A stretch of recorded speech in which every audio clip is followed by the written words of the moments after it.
Hello and welcome to Temple of Akasha, the home of embodied spirituality with me, Natasha. A quick reminder that my Unlocking Union Masterclass will be going live on July 4th. This is a 2 to 3 hour live class and teaching where I'll be exploring the process of the alchemical marriage, first within ourselves, because that is the priority and the aim.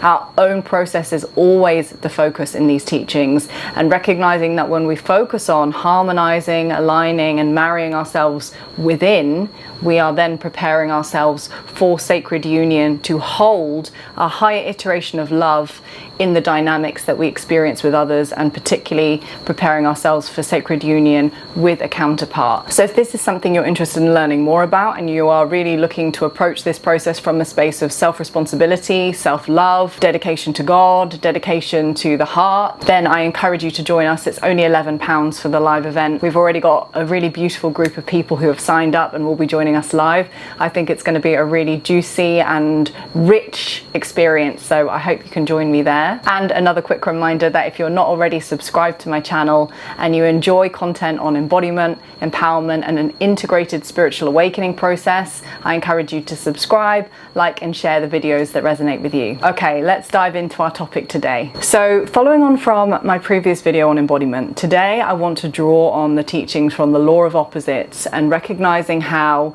when we have lofty ambitions as spiritual individuals to better ourselves, to awaken, to really reach a state of self-mastery and really become aware and married to our spiritual nature, we also have to recognize that that is synonymous with becoming married to and consciously aware of our humanity. What I've found working with hundreds, if not thousands, of empaths, awakening souls at this point on earth, first in the mental health work that I did prior to setting up my own business, and then in my own business working with one-to-one and group clients, what I found their biggest challenges is actually being able to focus on attending to their material reality. A lot of people who are spiritually inclined struggle with the material.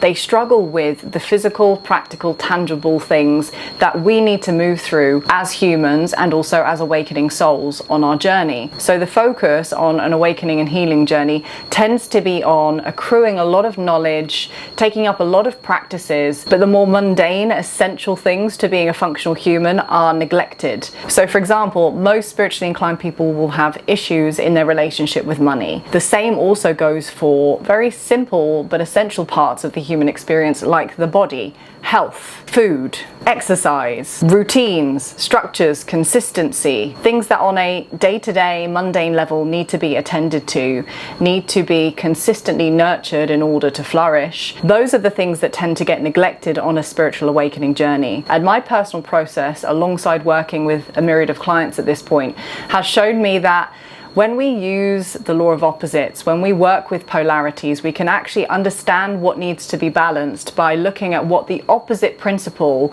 to where we're gravitating towards is. So for example, if you're very ungrounded, grounding is the principle that would support you to be more balanced and harmonious in your process. And so the same goes when we are looking at how do we balance a very intense awakening experience when we're in these kind of almost nebulous states. The archetype that I really like to work with when I'm considering this law of opposites in this context is the Pisces Virgo axis. So if you're not familiar with astrology, Pisces is the most spiritually inclined watery sign. It's concerned with dissolving boundaries and merging with the all. It's a very Neptunian energy. It's a very transcendental energy, and that tends to be the energy that most people on a spiritual awakening journey will gravitate towards. They want to ascend, they want to dissolve and merge. And that's not wrong, that's one aspect of our awakening journey. But if that is not tempered with and balanced with the very grounding energy of Virgo,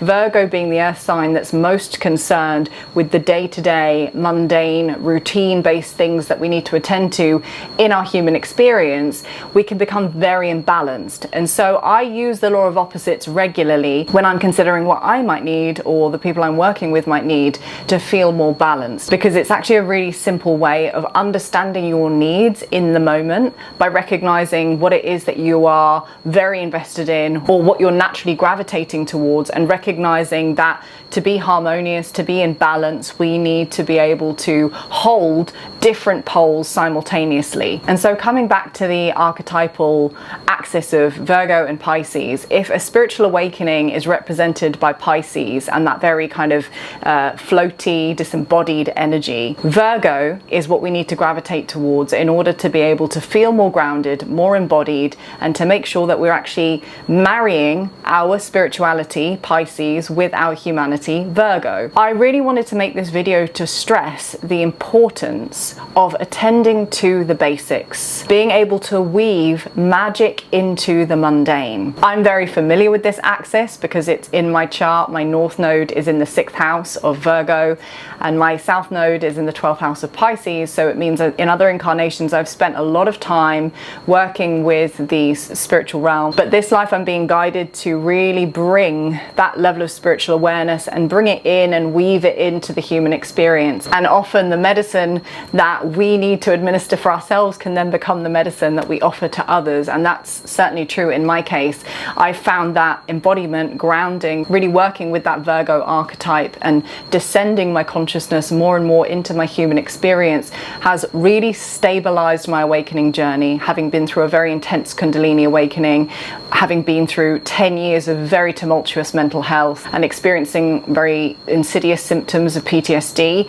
Being able to heal the body, being able to work with and truly understand what loving the body means has actually changed and transformed my life. And so I'm going to encourage you to be really honest with yourself about how connected you are to your human experience, how connected you are to the day-to-day, moment-to-moment, mundane things that you need to do, that you need to tend to in order to be a functional human being. So how much sleep do you get, and what's the quality of that sleep?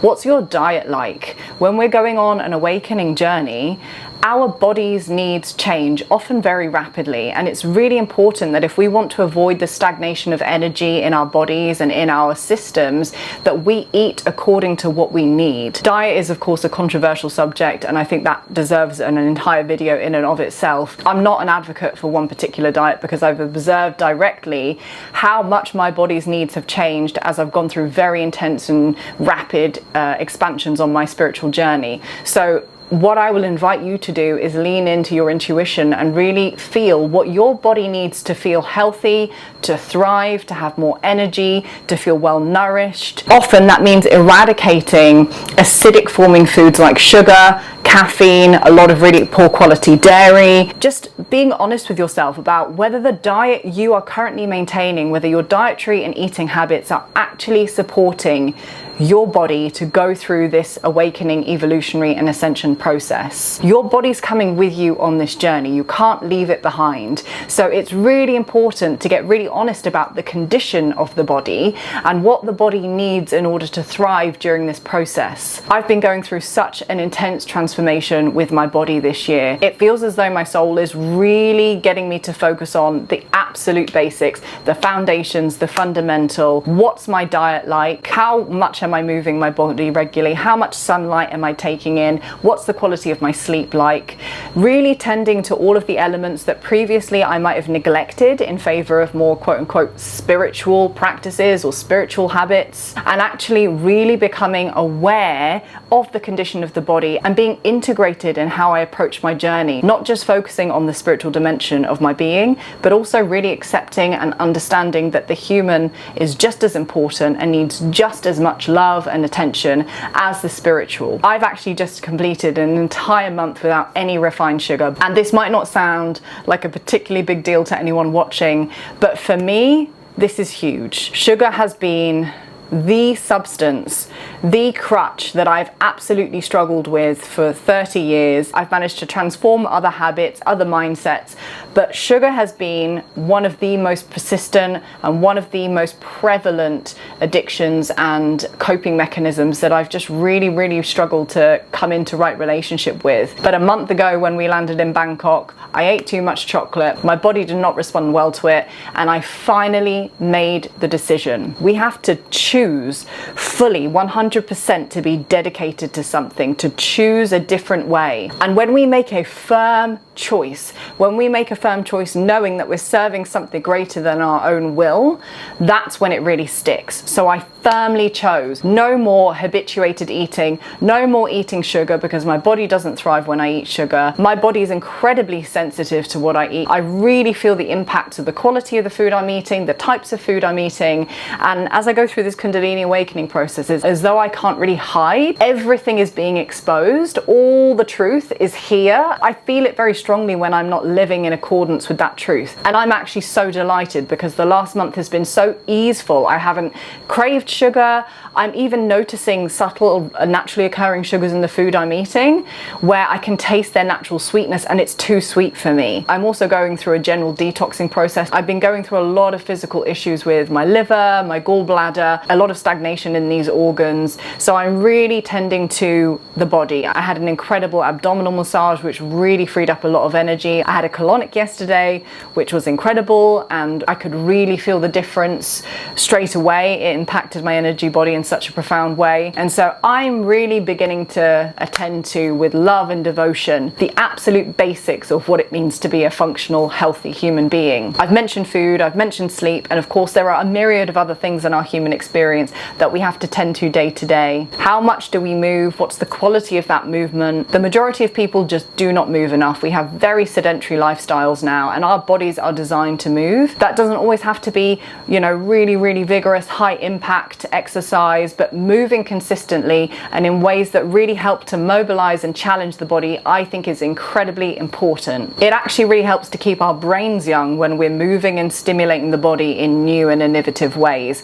So finding environments, finding ways of moving that feel inspiring, that challenge you, that allow the body to continue to be moved and tested in different ways, it's so essential. I've gone through a very big transformation with my exercise journey. I used to be an avid exerciser. I started my fitness journey and I was obsessed with Les Mills. I was going to 2 classes every night after work. I was doing body combat and HIIT and all these really high intensity, high impact exercise classes. I was running and I was really in the gym a lot, doing a lot of cardio work. And I found that as I've become more connected to my body is actually asking less high impact for certain. It just doesn't feel good for my body to be jumping around and being too vigorous in that way. So I do still do high intensity work, but I'm now focusing on strength training and conditioning the body using body weight. I'll also do a lot of hiking, walking, or inclined walks on a treadmill. I'll focus on yoga asana. I'm actually focusing more on kind of hatha yoga and yin yoga now. Occasionally I fancy a more spicy ashtanga or vinyasa class, but I'm noticing that my body, especially with my body type in the Ayurvedic system being predominantly Vata, I tend to feel more nourished when I'm doing a lot of consistent but slower exercise. So this has been something that I've been able to maintain more easily and it feels more nourishing to me. So we've got sleep, we've got food, we've got exercise, and then there's a myriad of other things like your skin, your teeth, the quality of your eyes, the quality of your hearing. It's making sure that we're really tending to this vessel. We're really looking after our human. We're really tending to the body because the body is the vehicle through which we're experiencing this reality. We can't evolve without it. To go through this evolutionary journey, we need a vehicle. The body is that vehicle. So having a very avoidant relationship with the body is not healthy. It's not integrated. I would encourage you, if you're on a very intense spiritual awakening journey, a Kundalini awakening journey, if you're highly empathic and you struggle with feeling overwhelmed or ungrounded, I really encourage you to focus on that Virgo archetype. Focus on presence, focus on being in the body, focus on your moment-to-moment experience, tending to the body, tending to the routines, structures in your life, building something consistent that's going to support your body and your mind to function and thrive harmoniously. Again, drawing on the law of opposites, if you're someone that really has a lot of feminine energy that feels very uncontained and floaty, maybe the solution is actually to implement more structure, to be able to direct your energy in ways that are going to be healthy and impactful, and live your soul's dharma from that space. I know these things sound obvious and they sound basic, and that's because they are basic. They're fundamental and foundational to us actually being able to thrive on our spiritual journey. They're often the things that most people on a spiritual journey don't want to focus on. They want to focus on the magic and really avoid the mundane. And that for me is the epitome of the Pisces Virgo axis. So if you're struggling with your spiritual awakening journey, a Kundalini awakening journey, if you're highly empathic and you often get overwhelmed or you often feel ungrounded on your journey, I really encourage you to get honest about how much you are really tending to your human needs, your values as a being, your goals as a being, your boundaries as a being, your dreams as a being. What are the things you want to actualize and better in your human experience? And what are the steps that you need to take to get to those things? Our spiritual tools, practices, and principles are really fundamental to making sure that we do acknowledge our divine potential in nature, but we also have to marry those things with a real compassion for the human too. This requires self-responsibility. It requires a maturation process, because for us to be fully embodied, healthy, vital, aware adults, it does require us to attend to the basics. It does require us to be able to be consistent with the basics. So if you're struggling, start here. Start with the basics and learn how to do them well and consistently. The more I've done this, the more I've tended to the consistent habits and behaviors, ways of being that really support my human vessel, my humanity in general, the more stable I feel in my Kundalini awakening, the more lucid I feel in my human experience, the more awake and embodied I am. And actually from this space of descending the awareness into the human experience, of tending to these things, we're in a much better position to be able to serve the whole, because what really needs our attention and our spiritual energies is the earth, is humanity, is this material plane. So we actually need to become very comfortable with the material reality, not to be in states of judgment or avoidance with regards to the material reality, but we actually need to get fluent with navigating our material world, maturing in terms of our relationship to the material, not so that we're identified with the material, but so that we can balance the material nature with the immaterial aspect of our consciousness, with the non-physical aspect of our spirituality, and to be able to marry those things so that we can truly evolve harmonized and unified as beings. So I hope this was a helpful reflection for you. Try the law of opposites principle and let me know how it goes for you. It's something that I think is really simple but really handy for us to self-evaluate and understand where we're out of balance. Don't forget to like, subscribe, and share if this content resonated with you, and I look forward to connecting with you again in the next video.